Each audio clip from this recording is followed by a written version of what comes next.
hemos visto hasta ahorita. Entonces ubicábamos que los carbohidratos, pues que son la primera fuente de calorías, deben de sufrir un proceso de digestión como tal. ¿Que es la digestión? Es llevar a cabo reacciones de hidrólisis para romper los enlaces glucosídicos. ¿Quiénes eran quienes rompían estos enlaces? En general el grupo se llaman las glucosidasas, ¿vale? Entonces dentro de las glucosidasas existen de diferentes tamaños dependiendo de qué cortan. Si corta, ay, si cortan polisacáridos, si cortan oligosacáridos o si cortan disacáridos, ¿vale? Entonces, al final lo importante es que las glucosidasas nos ayuden a crear tres monosacáridos, pues base, ¿no? Que es la glucosa, la fructosa y la galactosa. Una vez que nosotros rompíamos estos monosacáridos, debíamos de empezar el proceso de absorción intestinal, que es lo que le vamos a dedicar la clase de hoy, a través de dos transportadores importantes, los SGLT y los GLUT. Los SGLT, pues como habíamos dicho, el S es de sodio, el G es de glucosa y son transportadores. Aquí es algo importante, hoy lo vamos a explicar mejor. Realmente estos transportadores, chicos, los SGLT, se les conoce como un transporte activo secundario. Aunque hacen difusión facilitada, porque está facilitada por iones de sodio, es una difusión facilitada acoplada a una bomba de sodio-potasio. Entonces, ahorita vamos a retomar este en particular, ¿vale? En cambio, ay, en cambio, los GLUT, pues simplemente son transportadores de glucosa, que cada uno va a tener una KM respectiva. Quedamos que aquí era algo retomando de las constantes, bueno, de las gráficas de Michaelis y Menten. Aquí la KM no nos va a importar, no es una proteína con función enzimática, entonces no nos va a importar una reacción como tal. Más bien lo que nos interesa es la velocidad a la que mueve el 50, bueno, el 50% de la velocidad que puede tener este transportador, ¿vale? Entonces, otra vez, igual que en las enzimas, vamos a tener transportadores con diferentes velocidades. Y esto nos va a importar principalmente al momento del ayuno y el postprandio, ¿vale? Una vez que nosotros llevamos a cabo esta absorción intestinal, aquí va a entrar en juego nuestra primer cascada de señalización. Vamos a retomar ese tema. La absorción intestinal sí se da en el intestino, obvio, pero después es distribuida primero hacia el hígado a través de algo que se llama el sistema porta. Del sistema porta llega al hígado y del hígado hay una redistribución a todo el cuerpo. Esa redistribución particularmente en dos órganos, que es músculo y tejido adiposo. Para que pueda entrar la glucosa que nosotros ingerimos en la dieta, forzosamente necesitamos insulina, ¿vale? Entonces, hoy vamos a ver un ejemplo de una respuesta celular específica que desencadene la insulina en células de músculo, perdón, y en células de tejido adiposo, ¿vale? Y pues esto nos va a ayudar, si no es la insulina, en general a la distribución en los tejidos, ¿vale? Entonces, aquí pues simplemente es un resumen, un poquito de lo que vimos en la última clase. Nada más quiero destacar algunas cositas, ¿vale? A ver, primero, sí. Ok, entonces, aquí seguimos teniendo nuestro pancito de muerto, seguimos diciendo que es de almidón. Entonces, hay que ir ubicando, chicos. El almidón va a estar hecho de dos cadenas, amilosa y amilopectina. La amilosa son enlaces alfa 1,4 y la amilopectina alfa 1,6. La amilasa salival, que esto aquí es lo primero, tiene otro nombre. Esto no lo mencioné en la clase pasada. A veces en libros viejitos, la amilasa salival también se conoce como tialina, ¿vale? Bueno, tialina, pero no se pronuncia la P. Entonces, esto es importante porque a veces les van a poner preguntas, o incluso yo se los puedo poner, donde les pregunten cuál es la actividad de la tialina. Es exactamente, es un sinónimo de la amilasa salival, ¿vale? Importante recordar que habíamos mencionado que esta es una endoglucosidasa. ¿Cómo se representa la actividad de una endoglucosidasa? Si entendemos que esta cadena es una cadena recta de carbohidratos y cada uno de estos circulitos son glucosas, y en medio de cada glucosa hay un enlace glucosídico y sabemos que estos enlaces glucosídicos son alfa 1,4. Para que hablemos de una endoglucosidasa es que va a cortar, como se ve aquí, estos enlaces glucosídicos, pero dentro de la cadena. No tiene la capacidad la amilasa salival de cortar este enlace glucosídico ni este enlace glucosídico, y mucho menos si este extremo se le conoce como extremo no reductor. Ahí no puede actuar la amilasa salival. Ok, esos dos puntitos, una glucosidasa, tialina. Ahora, bueno, ¿hasta ahí tienen alguna duda? Mm, había otra cosa que quería aclararles. Sí, bueno, en el estómago, nosotros habíamos visto que el estómago tenía dos funciones. Inactiva la amilasa salival, esto es por el cambio de pH, y va a formar algo que se llamaban las dextrinas límite. Aquí ya les especifico cómo se llaman las dextrinas límite, porque en realidad las dextrinas límite son un conjunto de diferentes moléculas. Las dextrinas límite son oligosacáridos, son algunas maltotriosas y desde el estómago ya aparecen algunas maltosas. Entonces, lo que está haciendo el ácido clorhídrico es a lo mejor un enlace glucosídico que estuvo expuesto demasiado a una alta concentración de protones, va a romper disacáridos y de ahí se obtiene la maltosa o puede romper un trisacárido y se obtiene la maltotriosa, ¿vale? Entonces, después de que pasa al estómago, una vez que nosotros llegábamos al duodeno, quedamos que el duodeno tenía una, dos y tres porciones. En la segunda porción quedamos que se daba la secreción del jugo pancreático. Otra cosa que tengo que complementarles es que además de secretar el páncreas, la amilasa pancreática, también va a secretar bicarbonato. ¿Para qué creen ustedes que el páncreas en la segunda porción del duodeno, o sea, aquí, secrete bicarbonato? ¿Por qué creen que salga hacia acá?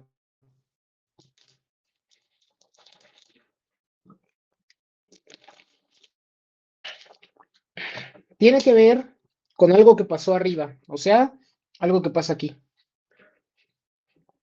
¿Podría ser para equilibrar el pH? Exactamente. Nosotros como estamos secretando en el estómago ácido clorhídrico, claro que la mucosa gástrica tiene la capacidad de soportar ese ácido, pero si nosotros estamos enviando el bolo alimenticio del estómago hacia el duodeno, en el duodeno ya no hay esa capacidad, no hay esa secreción de mucosa que proteja el intestino, nada más tenemos intestino. Por lo tanto, el páncreas tiene que cumplir una función de amortiguador. ¿Cómo vamos a amortiguar este pH bajo? Pues aumentando el pH. Entonces, pH bajo con pH alto neutraliza las secreciones y ahora sí ayuda a su vez a que las otras enzimas que se secretan del páncreas se activen, ¿vale? Entonces, esa es la función del bicarbonato. Como tal es neutralizar el pH estomacal. Y pues como tal, la amilasa pancreática completa la formación de las dextrinas límite. Si aquí en el estómago se comenzó, ya acá en el intestino delgado, en la segunda porción del duodeno por la amilasa pancreática, van a terminar de formarse, ¿vale? Y a partir de eso nosotros ya hemos llegado a esto que hemos dicho. Nosotros tenemos todo nuestro intestino. Si le hacemos un zoom a las células intestinales, pues tenemos ya los productos. Ahorita las dextrinas límite, y como habíamos dicho en ese ejemplo de la semana pasada, pues no vas a consumir, no vas a tomar un pancito de muerto solo. Normalmente lo tomas con leche, leche con chocolate, y normalmente el chocolatito tiene sacarosa, ¿no? Entonces, justo por eso aquí hay como una aclaración de que este es un puntilleo, de que aunque entra por el tubo digestivo estos dos componentes, estos dos disacáridos, aquí no les va a pasar absolutamente nada porque no hay enzimas que los digieran hasta que llegamos otra vez al duodeno, porque en el duodeno ya aparecen las disacaridasas del intestino delgado. Dentro de las disacaridasas, ahora sí aquí, les pongo en realidad cuáles son sus nombres correctos. Nunca he visto, bueno, creo que solo una vez vi que les preguntaran los nombres específicamente en el DEPA, pero algo que es más importante, y si les preguntan, es, o sea, les dicen, ok, tú tienes la enzima o el complejo maltasa isomaltasa, o sea, les dieron el nombre. Este complejo se encarga de romper los siguientes enlaces. Y entonces ahí es donde entran estos numeritos en juego, ¿vale? El complejo maltasa isomaltasa obviamente tiene dos enzimas, la maltasa y la isomaltasa, que obviamente van a romper maltosa, bueno, maltosa e isomaltosa. Lo importante es reconocer los enlaces que rompe este complejo. La maltasa son enlaces alfa 1,4, los que hemos venido platicando todo el tiempo, y la isomaltasa son enlaces alfa 1,6. Entonces, este complejo maltasa-isomaltasa tiene la capacidad de romper estos dos tipos de enlaces. Para el complejo que en realidad se llama beta-glucosidasa, que lo único que nos importa del complejo beta-glucosidasa es la lactasa, con la de acá abajo no nos vamos a meter, la lactasa va a romper la lactosa porque tiene la capacidad de romper enlaces beta 1,4, ¿vale? Y esto es importante. De todos los complejos enzimáticos o enzimas que hemos visto, esta es la única en nuestro cuerpo que rompe un enlace beta. Porque si hubiéramos visto generales de carbohidratos, sabrían que de todos los tipos de enlaces glucosídicos, el único que se supone que no podemos romper son los beta. Pero ahí es sí, pero no. O sea, saben, en la bioquímica nunca todo es 100% sí y 100% no. ¿Cuál es el enlace beta que nuestro cuerpo no puede romper? Si lo conocen, a veces les da diarrea, a veces sale muy rápido, les genera gases, lo ocupan Es la lactosa, ¿no? según para bajar de peso. ¿Insulina? No, que les dicen, no, pues más las mamás, los papás. No, hijito, si tú quieres bajar de peso, debes de empezar a comer mucha, empieza con F. ¿Fibra? Fibra. Exacto. La fibra, hoy vamos a ver de qué está hecha, pero lo importante es que la fibra son enlaces beta. Por eso no lo podemos romper, pero no son beta 1,4, son otro tipo de beta, ¿vale? Entonces, esto es importante, hay que destacar eso. Nuestro cuerpo, el único enlace beta que es capaz de romper es el beta 1,4. En cambio, de los enlaces alfa, rompe tres. Rompe un enlace alfa 1,2, alfa 1,4 y alfa 1,6. Entonces, los enlaces que el tubo digestivo rompe son alfa, solo uno a veces es el beta, ¿vale? Y entonces, este complejo de la beta-glucosidasa por la lactasa rompe la lactosa en galactosa y en glucosa. Después tenemos el complejo sacarasa-maltasa. Si se dan cuenta, por eso no se los repetía. Bueno, no se los dije ayer así como tal, porque aquí hay maltasa y aquí hay maltasa. Entonces, mmm, como es la primera vez que abordan esta información, eso los puede confundir. Simplemente tienen que ubicar que existe una maltasa, existe una isomaltasa y existe una sacarasa para que no se repita tanto esto. Y por sí es mucha información. Entonces, la sacarasa, justo la sacarosa, el azúcar de mesa, tiene enlaces alfa 1,2 y cuando se rompen libera una glucosa y libera una fructosa, ¿vale? Y finalmente, aquí hay una aclaración que tengo que hacer porque ahí yo les di un dato mal. Yo les había dicho que la amilasa pancreática era una endo o una exoglucosidasa. Un exo. Una exo, sí, ahí fue mi error. No, esa también es endoglucosidasa, ¿vale? Entonces, para que corrijan eso, tanto la amilasa salival como la amilasa pancreática son endoglucosidasas, ¿vale? Entonces, ¿cuál es la exoglucosidasa? Es esta de acá, la que se llama la beta-glucoamilasa, que está hecha de dos subunidades, la alfa-glucosidasa y la beta-glucosidasa. Aquí, o sea, ¿por qué, digo, por qué me surgió, yo justificándome, por qué me surgió la confusión? Porque igual, este complejo, la beta-glucosidasa, con sus subunidades alfa y beta, hacen algo muy similar a la amilasa pancreática y salival, que es, también rompen glucógeno, rompen amilosa, rompen amilopectina y rompen maltosa. Entonces, como rompes polisacáridos, rompes oligosacáridos y rompes disacáridos, y todos estos son alfa 1,4, y esto se parece a la amilasa, de ahí fue que me surgió la confusión. Pero no, la amilasa es una endo, la beta-glucoamilasa es una exo, ¿vale? Ok, ¿dudas hasta ahí? No. Bueno, ahora, entendiendo un poquito mejor la distribución de todos estos componentes, eh, nosotros, el proceso de absorción de todos estos disacáridos va a ser diferente, porque a diferentes niveles del intestino delgado van a actuar cada una de las enzimas que hemos mencionado. La principal actividad de la amilasa pancreática, pues tiene sentido que sea en el duodeno, primera, segunda y tercera porción. Las actividades de la sacarasa isomaltasa con su respectivo monómero, que es la maltasa, son principalmente en yeyuno. La actividad de la beta-glucosidasa, enfocado en lo de la lactasa, la digestión de leche, se relaciona otra vez en el yeyuno. Y finalmente, la última actividad de la glucoamilasa, por las alfa y beta-glucosidasas, que les digo, la alfa es la que nos importa, se va a llevar a cabo en el ilion. Entonces, si se dan cuenta, es igual de importante las tres porciones del intestino delgado. Por eso es que cuando nosotros tenemos, ¿han escuchado una patología que se llama síndrome de malabsorción? Sí, Ok, en el síndrome de malabsorción, nosotros, bueno, su nombre completo es malabsorción intestinal. Nosotros tenemos muchas enfermedades que o pueden dañar al duodeno, o pueden dañar al yeyuno, o pueden dañar al ilion, o pueden dañar a los tres. Si tenemos un daño crónico de estos tres, entonces nosotros, por ende, vamos a tener una deficiencia de estas enzimas.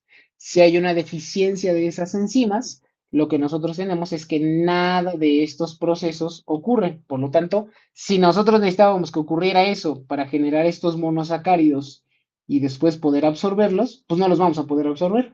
Por eso es que se llama un síndrome de malabsorción. ¿Vale? Bueno, no, esto ya. Ok, entonces, Ahora, hay otros componentes de la digestión que están dentro de nuestro sistema digestivo. Y este particularmente es lo que se enfoca a la digestión de bacterias. Pero las bacterias ya no se encuentran en el intestino delgado. ¿Qué es lo que sigue del intestino delgado? intestino grueso. Exacto. ¿Y qué otro nombre tiene el intestino grueso? Empieza con C. ¿Es el colon? Exactamente. Colon. No, este es colon. El colon es un sinónimo del intestino grueso, ¿vale? El colon, ustedes irán sabiendo que se divide en varias porciones: colon ascendente, transverso, descendente, sigmoides y el recto. No importa en qué porción del colon nos encontremos, lo que nos interesa es saber responder solo tres preguntas. Dentro del proceso de digestión de bacterias, pues nosotros debemos de saber cuándo ocurre este proceso. O sea, ¿qué estimula que las bacterias del colon hagan digestión?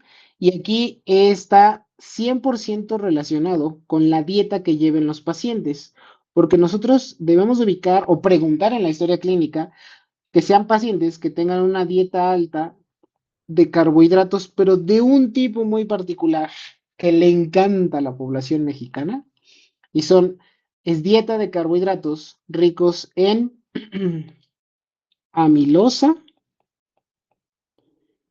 y carbohidratos deshidratados.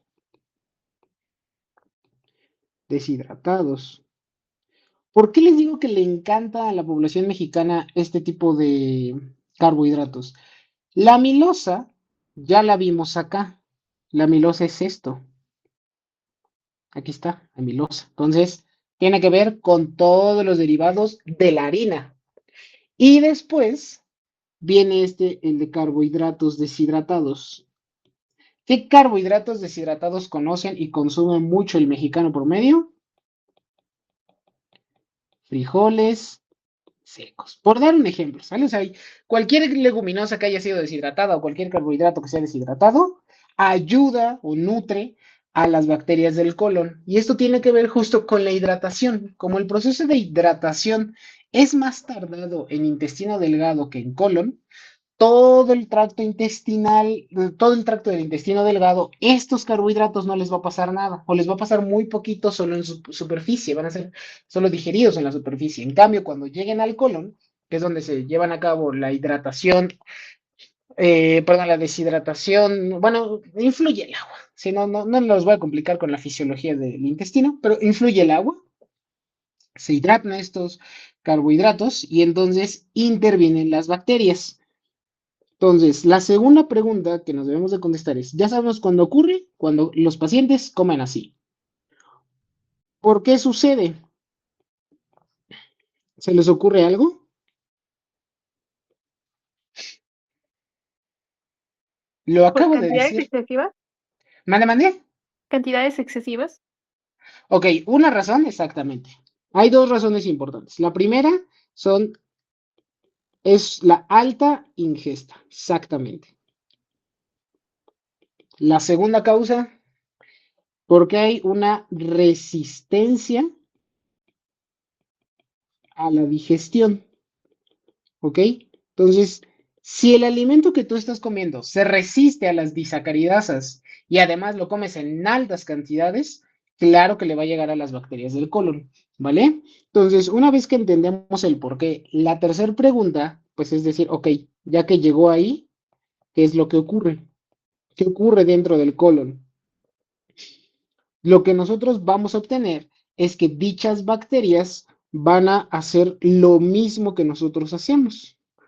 Hacen un metabolismo de sacáridos. La cuestión aquí es que como las bacterias son muy chiquitititas, tienen que ser mucho más eficientes. Entonces, al mismo tiempo que están haciendo catabolismo, recuérdenme la definición de catabolismo. Es la Tratar de destrucción. con... Ah, no, pues habla si quieres. Pues es la destrucción de macromoléculas para convertirlas en moléculas más sencillas. Exactamente, entonces, esta destrucción, el proceso de digestión, si ustedes se han dado cuenta, es un proceso catabólico. Nosotros estamos destruyendo moléculas grandes a moléculas chiquitas. Eso también lo hacen las bacterias, pero luego, así como les llega a estos complejos, estas moléculas chiquitas, directamente van a empezar a hacer procesos de anabolismo. El anabolismo, pues es todo lo contrario, ¿no? Van a ser de moléculas chiquitas, compuestos más grandes. Y a partir de esto, nosotros también podemos explicar algunas situaciones que se producen en este tipo de pacientes o en aquellas personas que tienen este tipo de alimentación. ¿Por qué? Eh, el metabolismo de estas bacterias del colon va a producir tres cosas. La primera de ellas, bueno, a ver, ¿cuál suponen que sea la primera cosa? Ya medio lo mencionamos la clase pasada. ¿Cuál será la primera cosa que produzcan estas bacterias?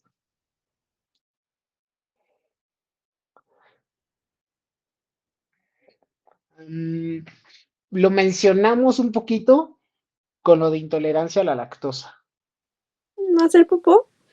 Bueno, las bacterias no hacen popó, pero por ahí El va, por metano. ahí va. Ok, Sí. entonces sí producen metano, producen también CO2 y producen moléculas de hidrógeno. Entonces, en general, el primer producto del metabolismo de las bacterias del colon son gases. Es por eso que si ustedes se dan cuenta, ya son más perceptivos, ya empiezan a entrenar su ojo clínico, se van a ir dando cuenta que algunos de sus familiares que dicen que tienen alteraciones gastrointestinales, pues justo preguntando en la dieta si tienen una dieta mala, pues por ahí vas. No, es que tengo muchos gases. Ah, bueno, a ver qué es lo que consumes. No, pues que pan, que tortillas, que mucho arroz. ¿Sí me explico? Entonces, los primeros tres productos, el primero no hay tanto problema, CO2, pues nosotros producimos CO2. El segundo, por ejemplo, de estas, segundo y el tercero, la pregunta que nos hizo la otra vez su compañero, de por qué es tan flamable el gas intestinal, es por las bacterias, porque las bacterias producen este y producen este. El segundo producto ya no es catabólico, no es pequeño, es grande. Bueno, relativamente grande. ¿Sale? Y aquí lo que pueden hacer las bacterias con los carbohidratos es sintetizar ácidos grasos de cadena corta. Los ácidos grasos de cadena corta únicamente vamos a tener de tres tipos. Los ácidos grasos de 2 carbonos, ácidos grasos de 3 carbonos y ácidos grasos de 4 carbonos. El de 2 carbonos se llama ácido acético. El de 3 carbonos se llama ácido propiónico y el de 4 carbonos se llama ácido butírico. Esta parte de la digestión de las bacterias sí nos conviene, porque estos ácidos grasos los producen, pero quien los absorbe es el colon. Entonces, esta es una segunda fuente de ácidos grasos, pero estos son ácidos grasos buenos, son unas mini grasas buenas, ¿vale? Y el último producto es lactato, ¿ok? Entonces, a partir de esto, también nosotros podemos explicar ya no una patología, porque es algo normal, es algo que se va a presentar a veces. Como podemos entender que en pacientes que ingieren carbohidratos de este tipo, pues van a producir estos productos. Por lo tanto, al producirlos, pues van a tener ciertas molestias, pero no llegamos al punto de ser patológico, ¿ok? A diferencia, ahora sí, ya retomando y explicándolo sin tanta prisa, a diferencia de cuando hablamos de acá. Cuando hablamos de la intolerancia a la lactosa. Aquí la intolerancia a la lactosa eh, sí puede ser una patología, ¿vale? Nosotros debemos de entender que la actividad de la lactasa, como ya la habíamos mencionado, actividad de lactasa, pues varía conforme nosotros vamos creciendo, pero en realidad no varía tanto como uno esperaría. ¿A qué hago referencia con esto?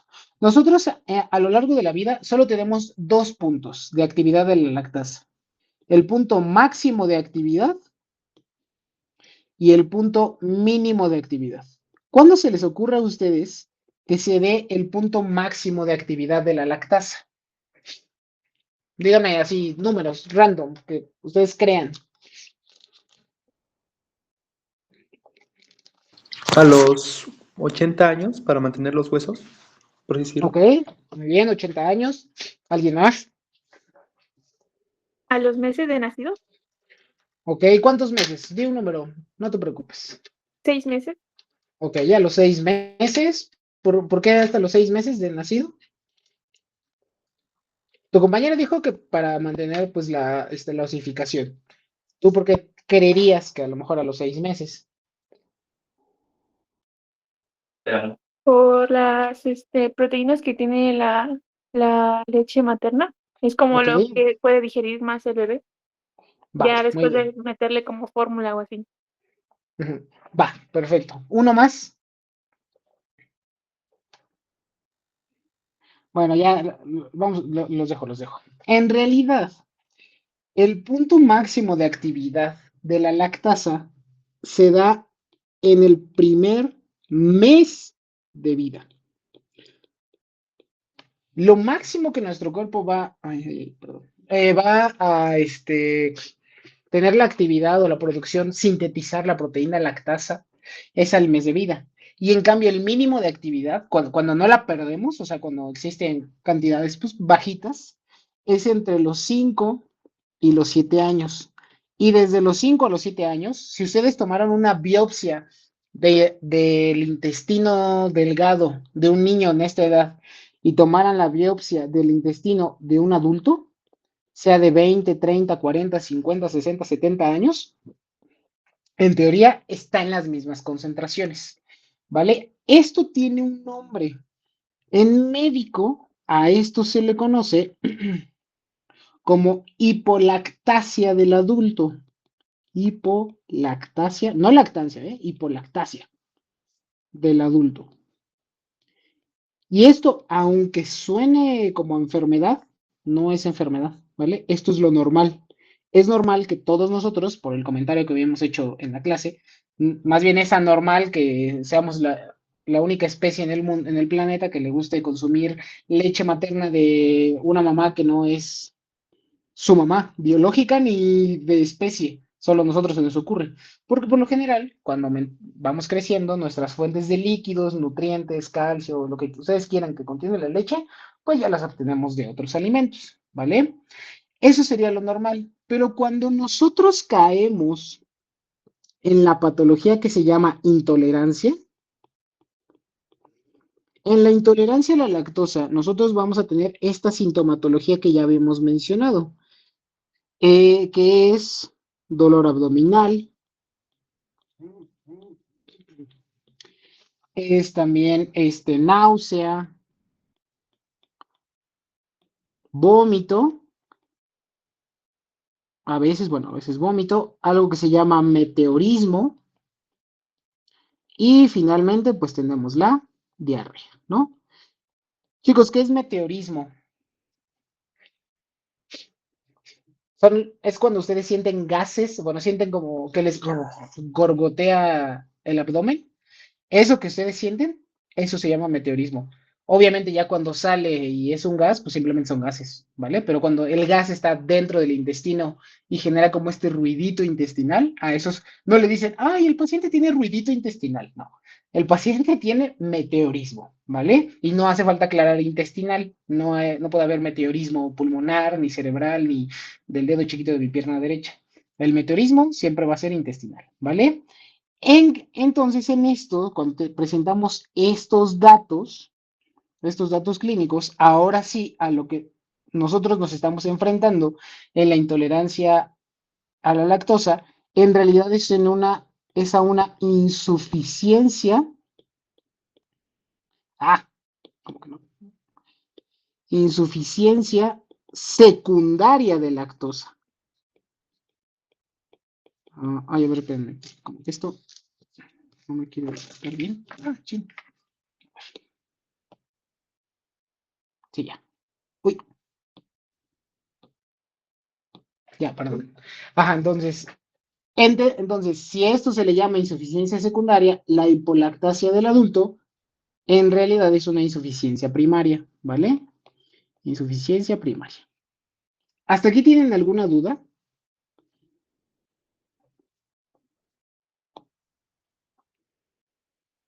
No, Bueno, ok. Entonces, dentro de esta insuficiencia secundaria, pues obviamente el punto fisiopatológico. Dime.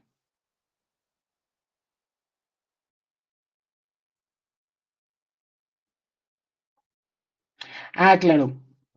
La primera es una insuficiencia que ocurre sin una causa patológica de base.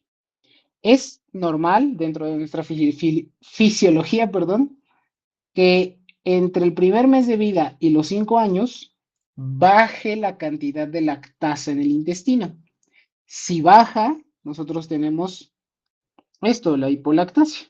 Entonces, aquí tenemos una deficiencia de esa enzima a lo largo de toda la vida, pero no hay ninguna otra causa más que la propia fisiología del intestino que haga que baje estas enzimas. En cambio, en la intolerancia a la lactosa, seguramente hay algo que secundariamente o como complicación o como respuesta está generando la insuficiencia a la lactosa. Entonces, ¿qué es justo lo que vamos a ver? ¿Qué cosas secundarias alteran la lactasa del intestino y hace que tengamos estos síntomas? Esa es la diferencia. La secundaria es por una causa subyacente, la primaria es por una causa fisiológica. ¿Sí? ¿Más o menos? No, de nada. Ok, entonces, justo lo que tenemos que entender es que en la intolerancia, pues igual que la de arriba, vamos a tener una disminución de la lactasa intestinal.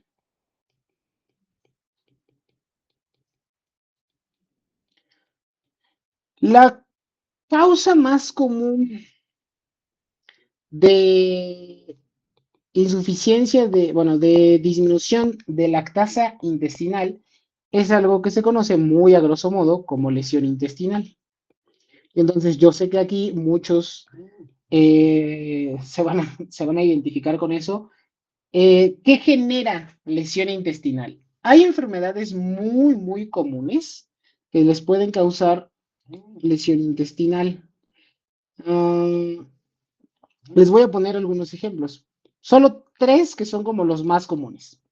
El primero que la gran mayoría desarrolla, que en los exámenes, que cuando están muy nerviosos, que cuando les dio una enfermedad, no sé, que está justo enfocada en el colon o en el intestino, que se llama la colitis, ¿vale? La colitis es una enfermedad, sí, de colon, pero dependiendo qué tipo de colitis, porque van a ir viendo a lo largo de la carrera que existen muchos, muchos tipos de colitis, esto puede generar lesión intestinal y causar intolerancia a la lactosa. Tenemos otra, que es todavía más común, las gastroenteritis. Las gastroenteritis, te está diciendo, es una enfermedad que dañó mi estómago y al mismo tiempo dañó mis células entéricas, o sea, del intestino. ¿Cuál es la causa más común de gastroenteritis? Infecciones. Entonces, una infección puede generarme intolerancia a la lactosa. Y la otra, que sería más importante preguntar a nuestros pacientes y que lo van a encontrar más en adultos mayores, ese típico tío que ven solo en las fiestas, consumo crónico de alcohol, o sea, alcoholismo. ¿Por qué? El alcohol, como lo van a ver ustedes en tercer bloque, de alguna forma lesiona la mucosa gástrica y la mucosa intestinal. Al lesionarlas, pues obviamente pierdes estas disacaridasas, pierdes a la lactasa y genera intolerancia a la lactosa, ¿vale? Esas son como las tres causas más comunes. Hay otras dos que solo se las menciono porque una la vieron en primer bloque, pero pues bueno, sí, sí es común, sí, sí, sí es más o menos común. Esta va enfocada más a niños y es una patología que se llama, ¿saben cómo se llama? Así empieza.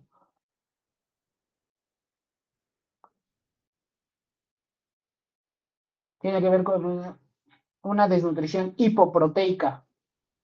Por eso es que lo vieron en el primer bloque, porque está asociado con proteínas. Baja la albúmina. Si bajas la albúmina, estos niños parece que están gorditos, pero no están gorditos. En realidad tienen algo que se llama citis, porque la albúmina regulaba la presión oncótica. ¿No? Ok, no pasa nada. Es el kwashiorkor. Entonces, en el kwashiorkor, que en general ustedes la pueden ir ubicando como una desnutrición particularmente hipoproteica, o sea, faltan todos, o sea, sí falta carbohidratos, falta lípidos, pero faltan muchísimo más las proteínas. Y luego tenemos otra, que esta sí ya solo se les menciona, la van a ver en tercerote, que se llama Sprue tropical. Bueno, hay Sprue tropical y no tropical, pero nada más esto es para que ustedes entiendan que la intolerancia a la lactosa es raro que se presente solita. Casi siempre, cuando ustedes son metódicos en el interrogatorio de sus pacientes, van a ver que presentaron alguna otra cosa. Tienen infecciones intestinales de repetición, iniciaron un cambio en su alimentación, comenzaron con alcoholismo, hay antecedentes de enfermedades gastrointestinales en la familia. Entonces, ustedes mismos, por ejemplo, si alguno de ustedes tiene intolerancia a la lactosa, a lo mejor algo de por aquí, si no les suena, lo pueden empezar a investigar en su familia y ahí va a estar la respuesta, ¿vale? ¿Dudas de esto? No. Bien, bien, bien. Muy bien. Y por último, antes de nuestro descanso, eh, tenemos un tercer componente importante de la alimentación y es la fibra dietética, ¿vale? La fibra dietética, como tal, ya les mencioné un poquito esto, es en realidad, sí son carbohidratos, pero en realidad es una porción resistente de carbohidratos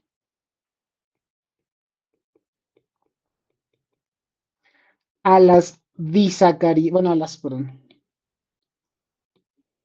Bueno, no, sí, vamos a dejarlo así. A las disacaridasas del borde en cepillo. Obvio, el borde en cepillo intestinal, ¿vale? Entonces, cuando nosotros entendemos que sí son carbohidratos, pero esos carbohidratos no pueden reaccionar con las enzimas del tubo digestivo, pues tiene sentido porque no las podemos absorber.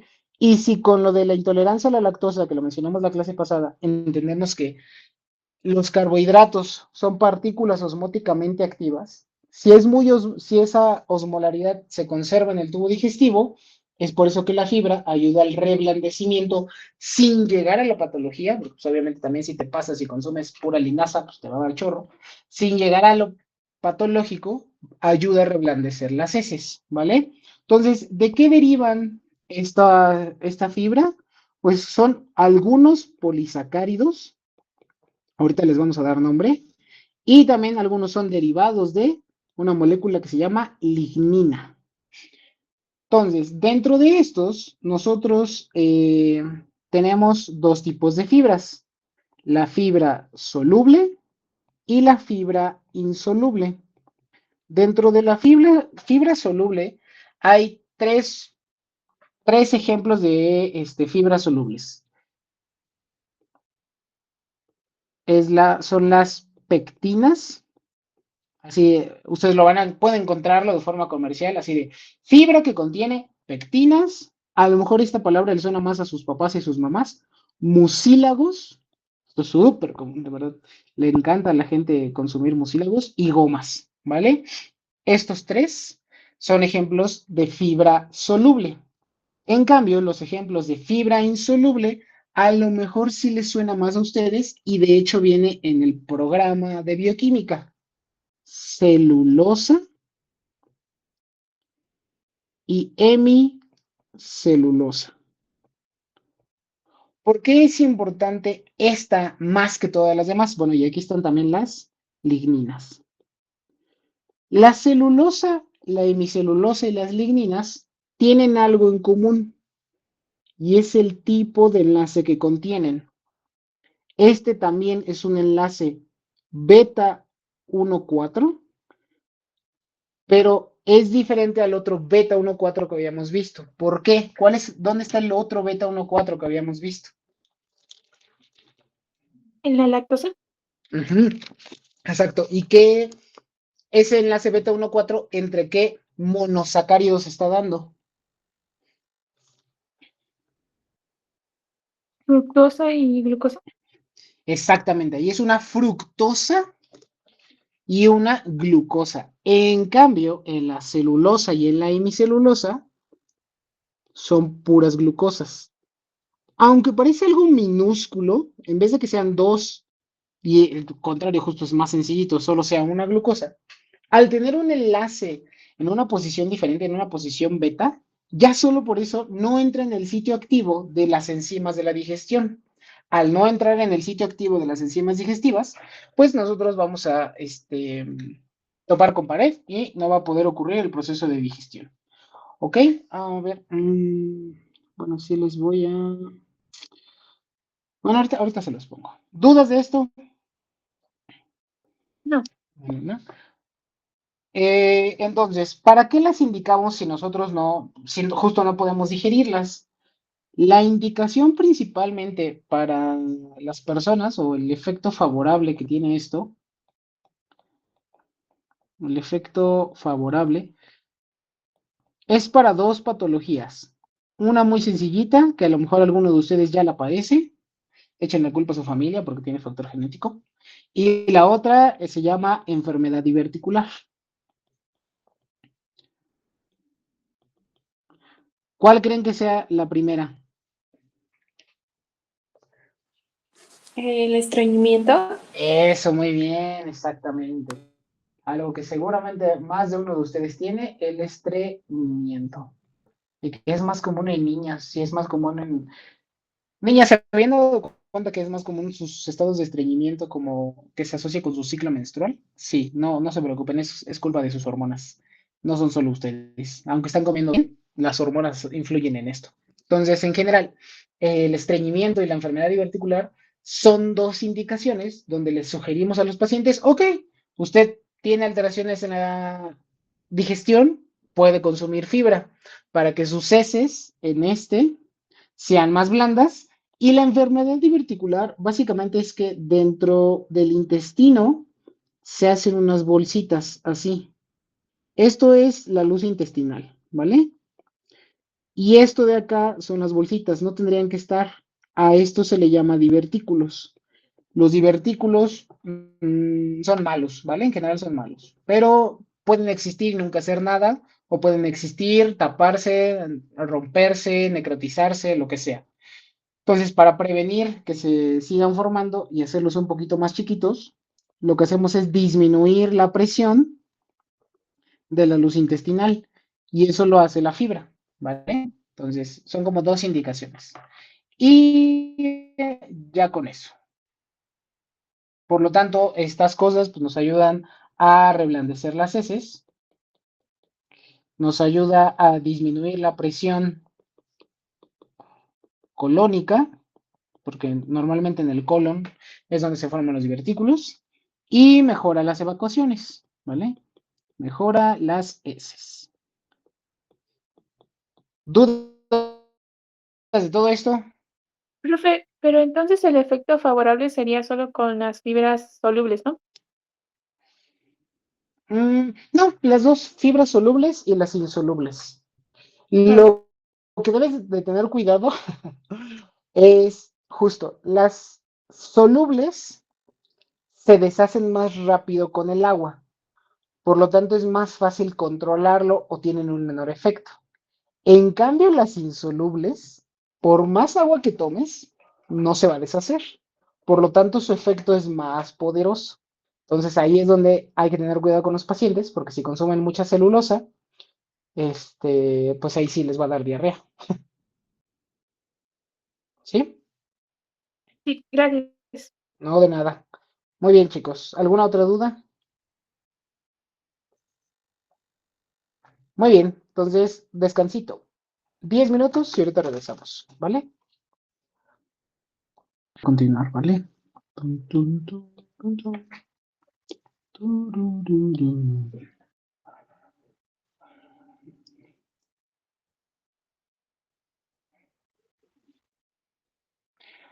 Ok, entonces, ahora vamos a, ya que nosotros logramos, bueno, sí se ve la pantalla.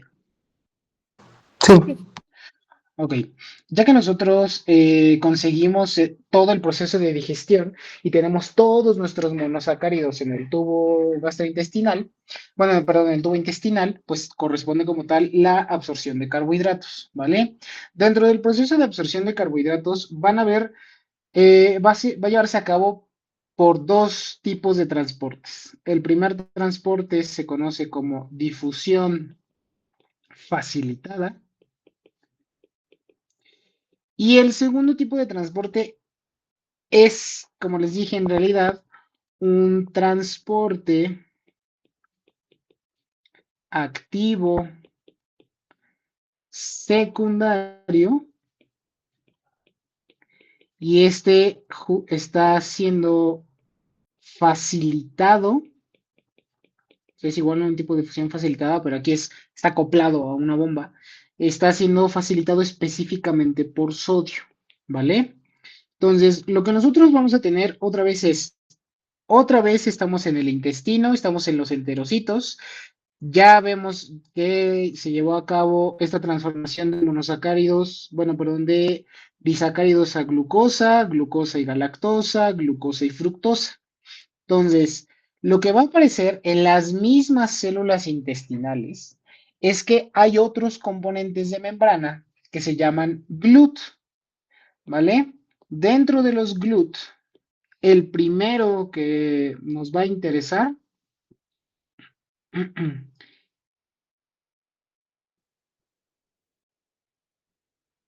es el GLUT2, ¿ok? La función del GLUT2 es favorecer la entrada de glucosa, o sea, justo todas estas glucosas, por difusión facilitada. ¿Hacia dónde? Hacia los enterocitos. Una vez que nosotros difundimos por este GLUT, va a entrar en juego el segundo tipo de GLUT, que es el GLUT. Con este.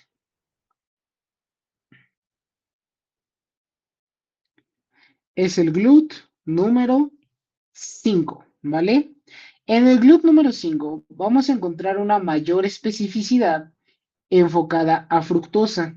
Por lo tanto, toda la sacarosa que nosotros degradamos, por aquí va a ser introducido uno de sus monosacáridos. Y luego tenemos el tercer monosacárido, que era la galactosa. La galactosa, en realidad, puede entrar también por el GLUT2, y aunque en menor medida pudiera hacerlo por el GLUT5, pero ahorita nada más para que no nos confundamos, hay que ubicar que la galactosa puede entrar por el GLUT2. Existe otro GLUT, sí, que es, ya les había mencionado, que era el GLUT1, y a través del GLUT1 también puede entrar esta galactosa,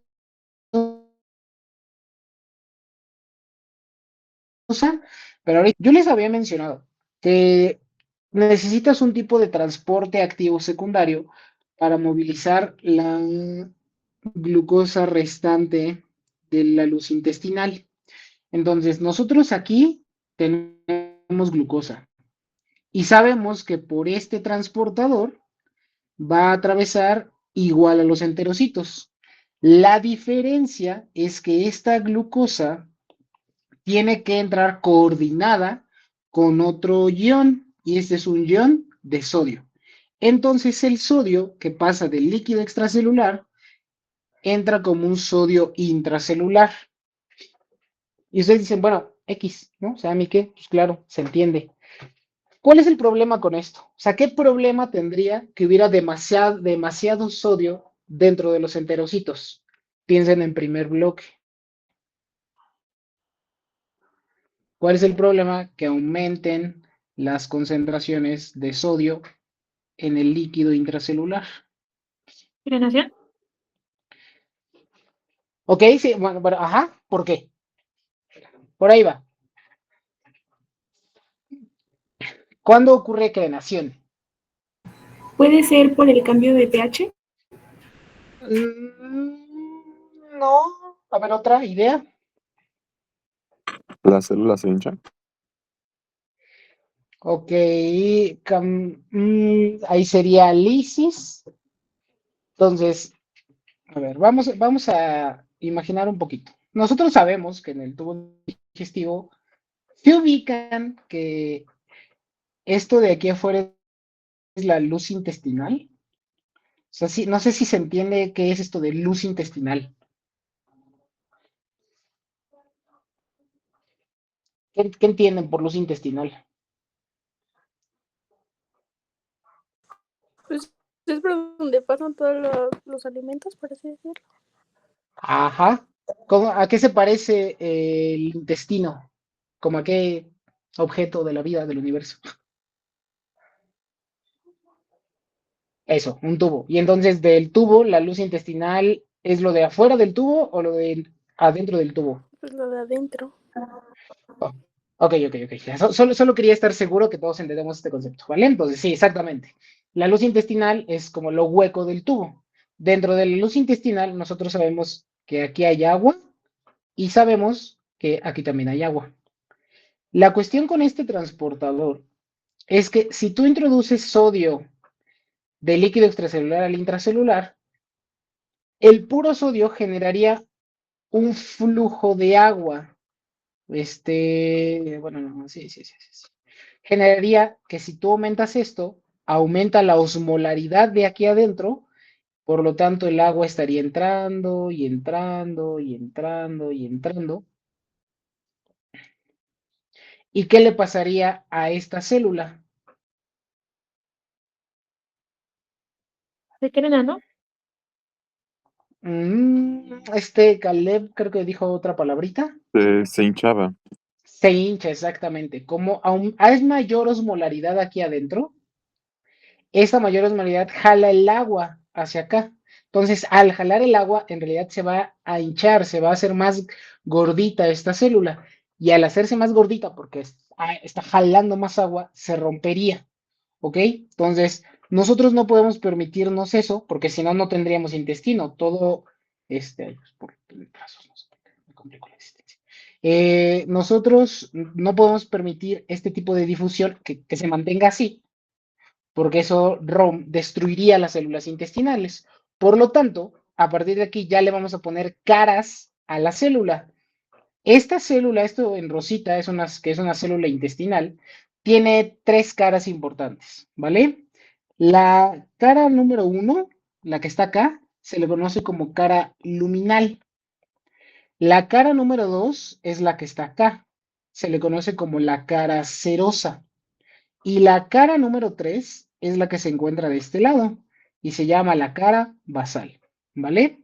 Entonces, en la cara serosa, lo que nosotros vamos a encontrar es una bomba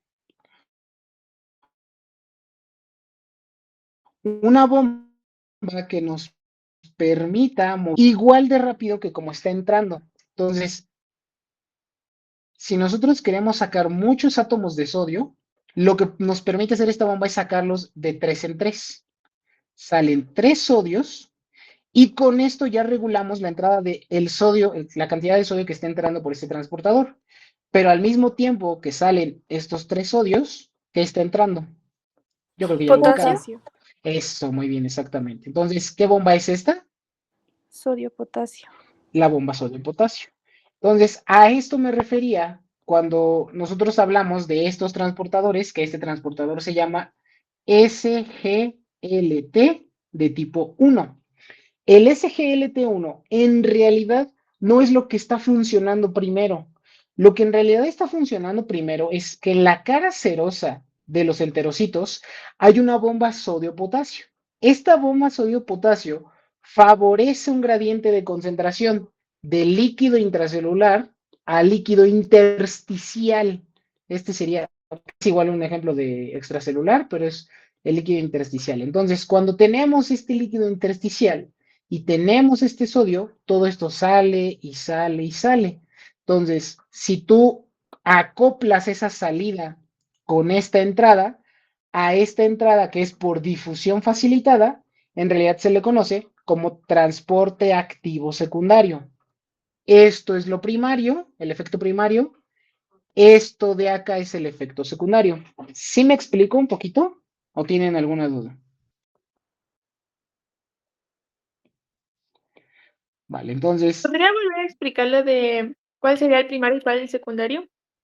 claro, nosotros, el transporte primario es a través de esta bomba, una bomba que utiliza ATP y lo transforma en ADP, y el cual saca sodio para favorecer un gradiente de líquido intracelular a líquido intersticial. Este es el transporte primario. Tú sacar mucho sodio para que ahora dentro de la célula tengas poquito sodio.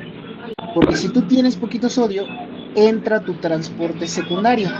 La célula detecta que hay un gradiente de afuera hacia adentro y de adentro hacia afuera y dice, mira, este sodio de este transportador SGLT lo puedo utilizar para seguir estimulando mi bomba sodio-potasio. Es la que funciona primero. Entonces, el ATP de la bomba sodio-potasio, entonces la bomba sodio-potasio es nuestro transportador activo, bueno, es nuestro transporte primario. Alguien prendió su audio.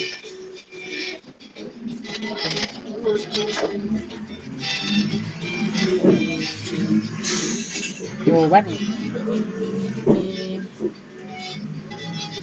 tu audio.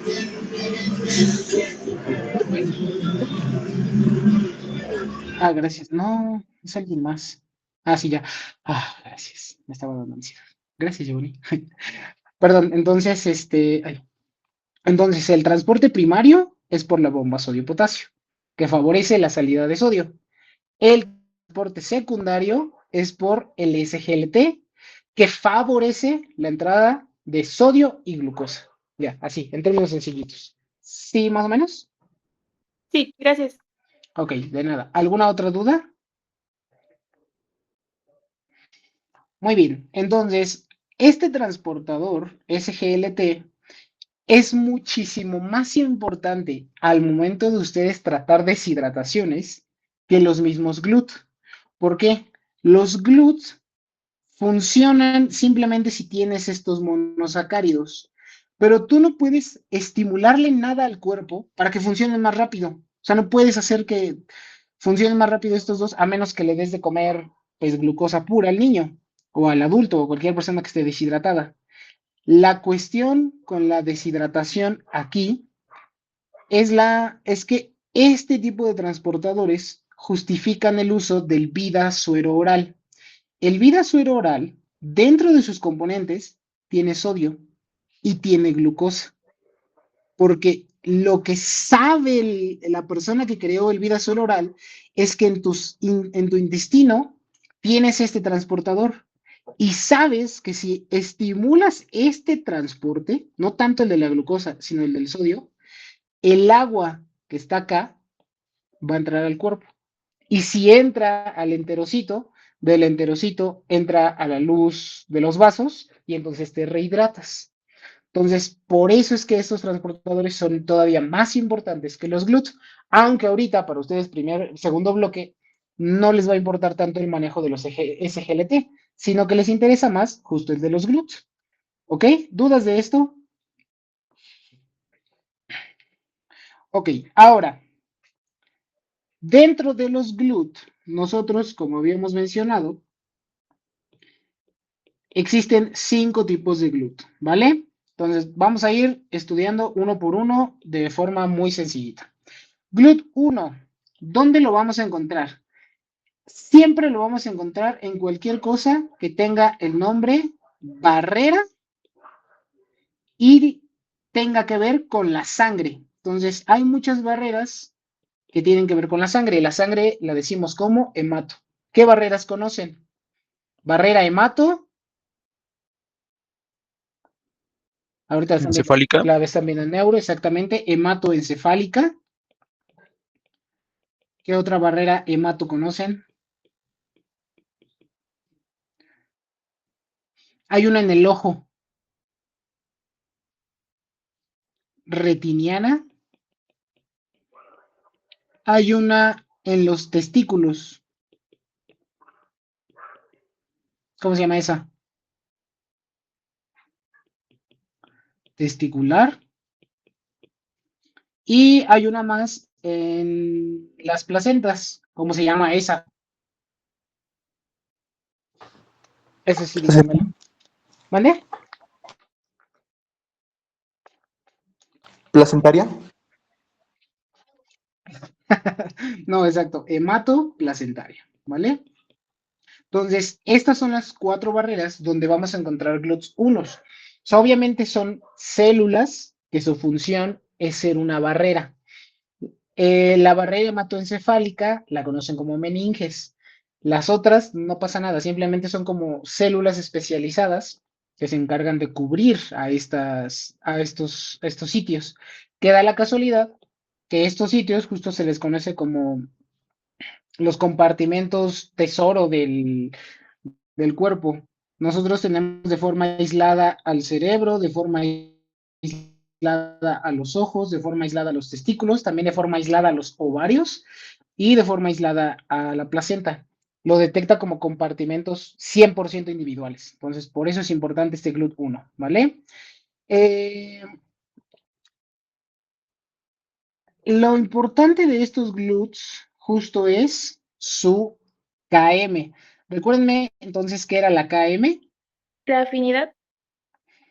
Ajá, exacto, la afinidad ahora sería no de una enzima, sino la afinidad del transportador por la glucosa. La KM que tienen este GLUT1 es súper bajita, de 1 a 2.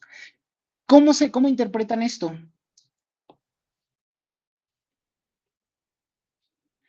¿Cómo interpretan que tenga una KM muy bajita?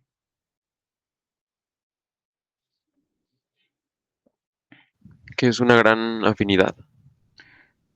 Ok, sí. Y ahora, en términos de transporte de glucosa, si nosotros sabemos, yo esto siempre lo explico como la velocidad, bueno, justo la velocidad máxima que puedes tener andando en bici, en moto, en patines, en un Lamborghini murciélago.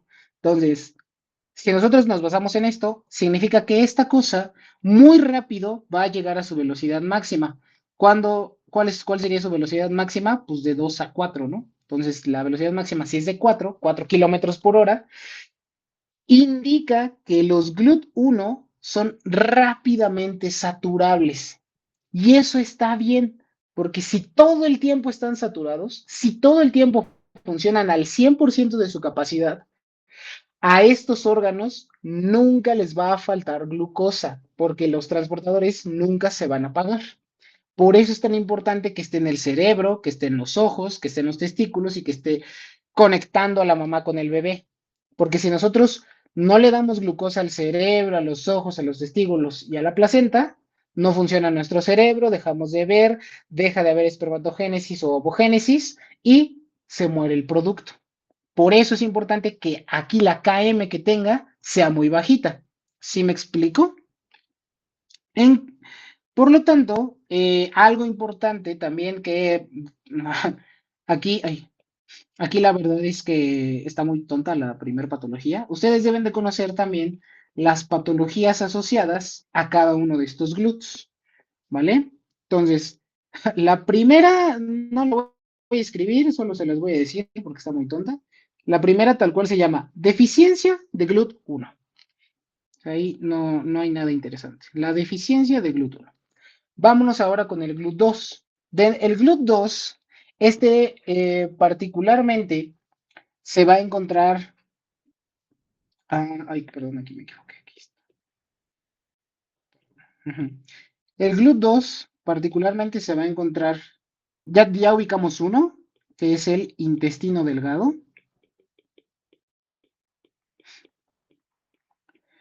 Otro súper importante, páncreas, hígado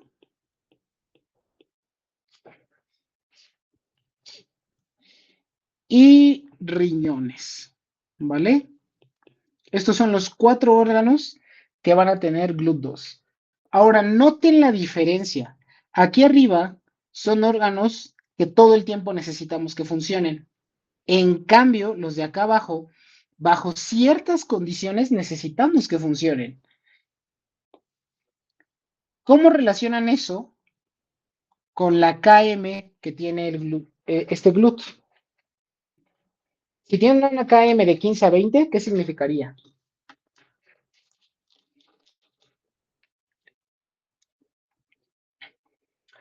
Ok, exactamente. Eso es como el concepto básico, muy bien. Tardas más tiempo a llegar a tu velocidad máxima.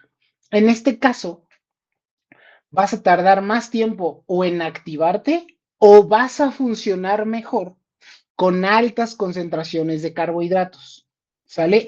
El concepto de KM para este GLUT2 es que mejora o aumenta la resistencia de estos órganos a altas concentraciones de glucosa, que otra vez, piénsenlo, tiene sentido.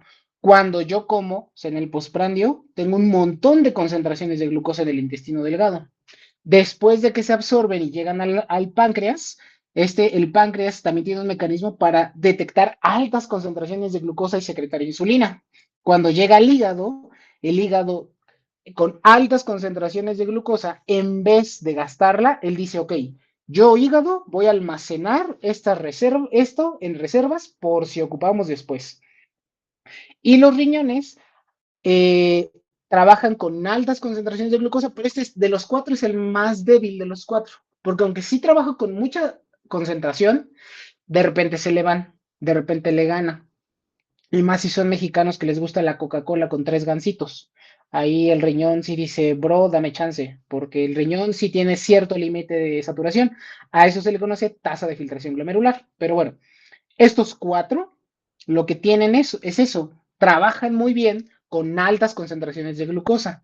porque necesitamos que hagan procesos importantes estos 4 órganos. El intestino delgado necesitamos que absorba carbohidratos. ¿Por qué? Pues porque de ahí obtenemos la energía. El páncreas necesitamos que sense la cantidad de carbohidratos, porque si lo sensa y se elevan, secreta insulina. Necesitamos que el hígado trabaje con altas concentraciones de carbohidratos, porque el hígado va a poder almacenar carbohidratos a través de una vía que se llama glucogénesis. Y necesitamos que los riñones puedan reabsorber glucosa, porque así nosotros regulamos la secreción y la excreción renal. Creo que ya se los he preguntado mucho, pero ¿cuál es la diferencia entre secreción y excreción?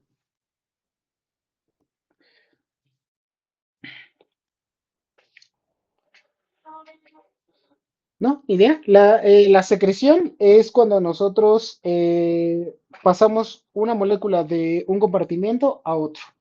Y la excreción es cuando nosotros vamos a pasar una molécula de un compartimento al exterior del cuerpo. Entonces, cuando sale de nuestro cuerpo lo que sea que se vaya a excretar, pues ya no lo vamos a poder recuperar. Por ejemplo, la orina, las heces, el sudor, son tipos de excreciones, ¿vale? En este caso, la patología que podemos asociar ahorita, segundo bloque, primer año, es algo que se llama el síndrome de Fanconi.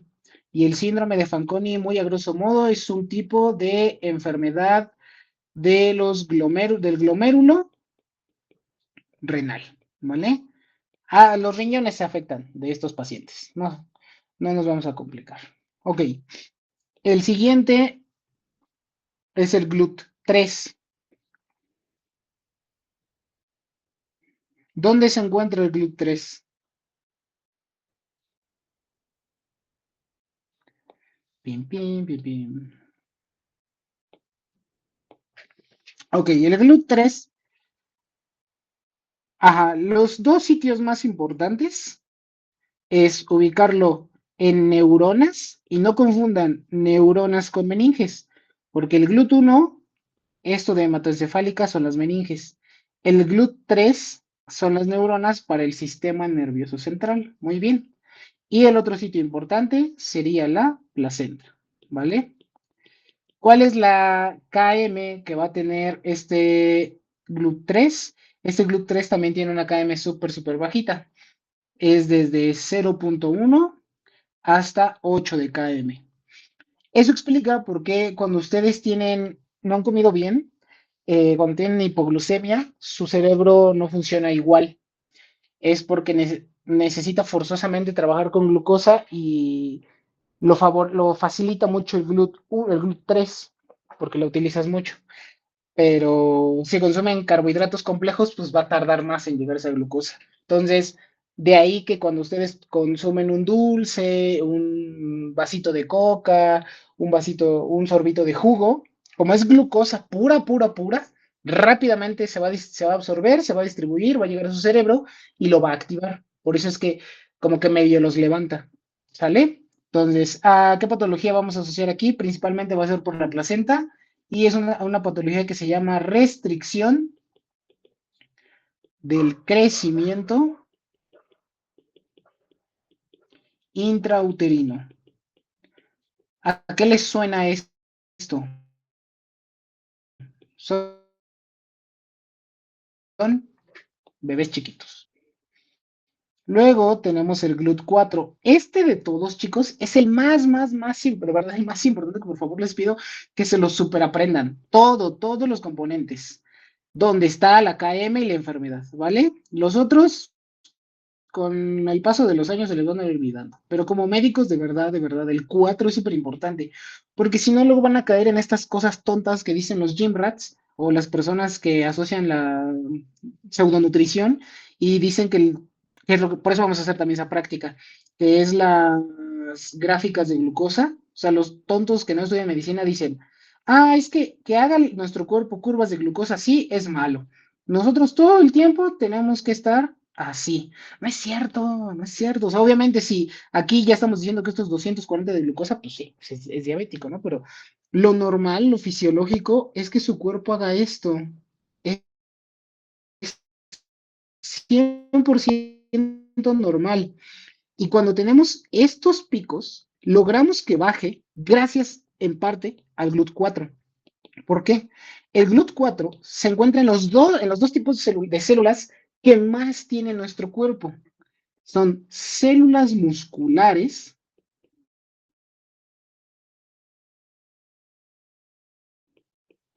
Solo estos dos tienen eso, el GLUT4.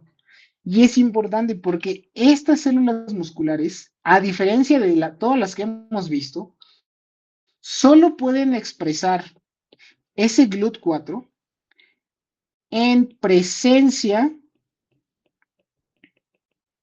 de insulina. Solo si nosotros logramos que el páncreas secrete insulina, la insulina viaja por la sangre, llega a las células musculares, esqueléticas y adipocitos y se expresa el GLUT4. Y si se expresa el GLUT4, la glucosa de la sangre, que estaba alta, va a bajar. Y eso es normal, es natural que tengamos estos picos y estas disminuciones de glucosa, solo que obviamente hay que controlarlas y hay que saber qué rangos están determinados como normales para nosotros, ¿vale? Entonces, la KM que tiene este GLUT4 es una KM de 5, entonces pues trabaja más o menos bien, no necesitas ni tanta glucosa ni tan poquita. Y obviamente, si está relacionado con insulina, la patología que más nos interesa del GLUT4 es la diabetes mellitus. ¿Ok? Y aquí también algo que de una vez tienen que ir diferenciando. No existe la diabetes mellitus, no existe la diabetes o la diabetes solita, pero sí existen 4 tipos de diabetes. Está la diabetes tipo 1, la diabetes tipo 2, la diabetes gestacional, o sea, del embarazo, y la diabetes tipo MODY. La diabetes tipo 1 se conoce como diabetes de origen autoinmune. Nuestro propio cuerpo destruye las células betapancreáticas. La diabetes tipo 2 se conoce como una diabetes adquirida o que es causada por resistencia a la insulina. La diabetes tipo 3 tiene que ver con otras cosas que se forman durante el embarazo. Y las diabetes tipo MODY se les conoce como las diabetes congénitas. Aquí sus genes que codifican proteínas que pueden ser o enzimas o transportadores que están relacionados con el metabolismo de carbohidratos están fallando. Entonces, en las MODY, la Y, como les dije, es de Young, se presenta en personas jóvenes. Aquí es lo interesante. Nosotros las tipo 1 y las MODY las encontramos en pacientes jóvenes. Ahí es donde entran los diagnósticos diferenciales. ¿Cómo sabemos cuándo es una 1, cuándo es una MODY? Lo vamos a ir aprendiendo, ¿vale? Pero desde ahorita tienen que ubicar que estas 4 grandes enfermedades derivan de esto, derivan de este GLUT, ¿ok? Entonces, de verdad es lo que más se deben de quedar de este transporte de carbohidratos. Y finalmente, nosotros tenemos el GLUT, bueno, aprovechando que se puso esto, ahí está. Tenemos el GLUT5. Dentro del GLUT5, nosotros vamos a saber que ya vimos uno, se encuentra principalmente en intestino delgado. Y aquí, a ver, también les voy a desmentir. Este es más bien un mito, espermatozoides.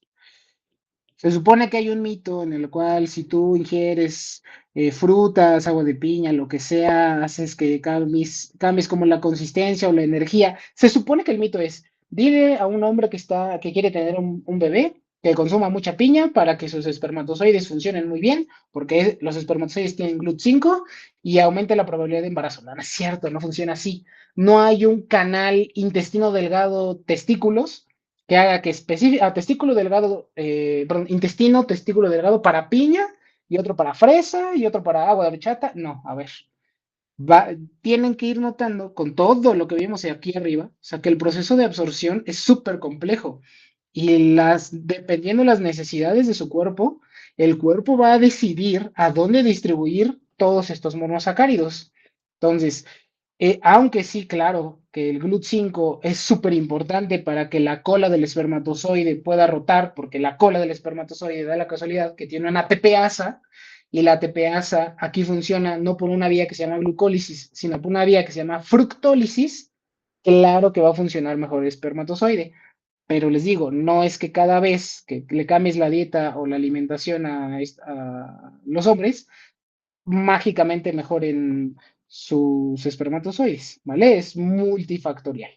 La KM que tienen aquí el GLUT5, de hecho, justo no se conoce, no sabemos qué velocidad máxima va a tener, y justo más que sea importante para, bueno, para espermatozoides, hay algunos tipos de cáncer que aumentan la expresión de GLUT5, porque esta vía que ahorita les mencioné, que se llama la fructólisis, es tantitito más rápida que la glucólisis.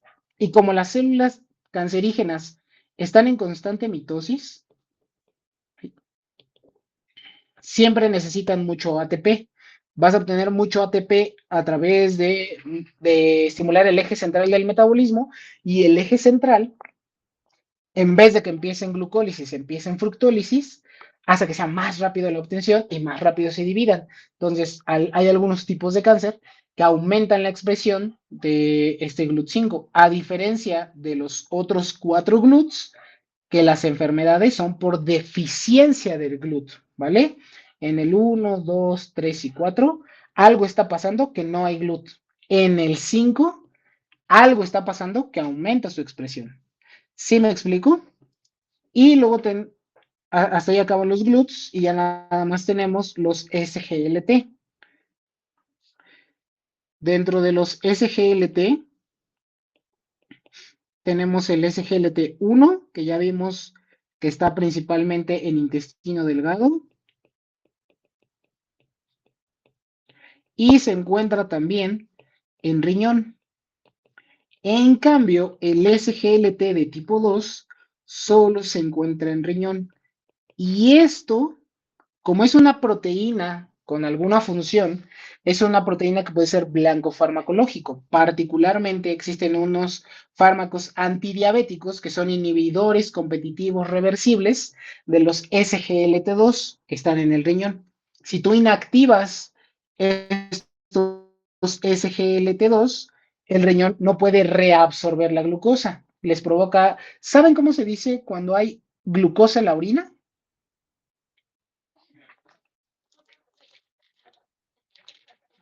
Glucosuria.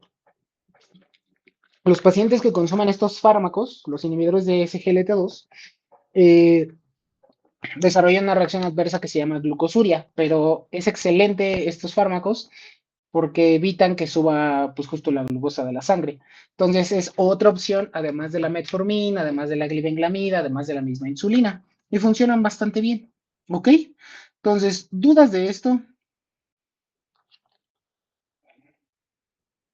Muy bien, creo que entonces con esto... Sí, muy bien. Con esto terminamos la absorción, la digestión y la absorción de carbohidratos, ¿ok? La siguiente clase, lo que vamos a ver es... bueno, no sé, déjenme verlo una vez para decirles. Tan, tan, tan, tan, tan, tan. Ok. Muy bien, la siguiente clase comenzamos con glucólisis, ¿vale? Vamos a ver todas las reacciones y vamos a empezar a ver un poquito de su regulación. Ok, chicos, muy bien, cuídense mucho. Buena tarde, que les sea leve. Bye. Gracias, buenas tardes. Gracias, bye. Gracias.